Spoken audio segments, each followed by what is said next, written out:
ஒரு குட்டி குரங்கு தனது அம்மாவுடன் வாழ்கிறது. கிளைகளில் துள்ளி குதிக்கிறான். மிகு ஒரு சின்ன குரங்கு, ஆனால் அவனுக்கு ஒரு பெரிய இதயம். ஒரு நாள் காற்று வேகமாக வீசும் போது மிகு ஒரு உயர்ந்த கிளையில் ஏறுகிறான்.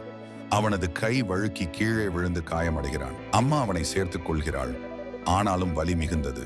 அடுத்த சில நாட்களில் மிகு காயம் காரணமாக துள்ள முடியவில்லை. மற்ற குரங்குகள் பழம் சேகரிக்க செல்வது அவனால் முடியாது. அவன் பசியால் அழுகிறான். அவன் ஒரு பழுத்த வாழைப்பழத்தை பார்க்கிறான், ஆனால் தாண்ட முடியவில்லை. அப்போது ஒரு சிறிய மான்மினி அவனை பார்த்து வருகிறாள். அவள் அவனுக்கு பழம் கொடுக்கிறாள். மிகு நன்றி சொல்லி சிரிக்கிறான். மினி அவனுக்கு தினமும் உணவு கொண்டு வருகிறது. மிகு உணர்ந்தான், நண்பர்கள் சொல்வது விளையாட்டுக்கு மட்டுமல்ல, உண்மையான நண்பர்கள் கஷ்டத்தில் தெரியும். நாட்கள் கடந்து மிகு காயம் குணமடைகிறது. இப்பொழுது அவன் மீண்டும் கிளையில் துள்ளுகிறான்.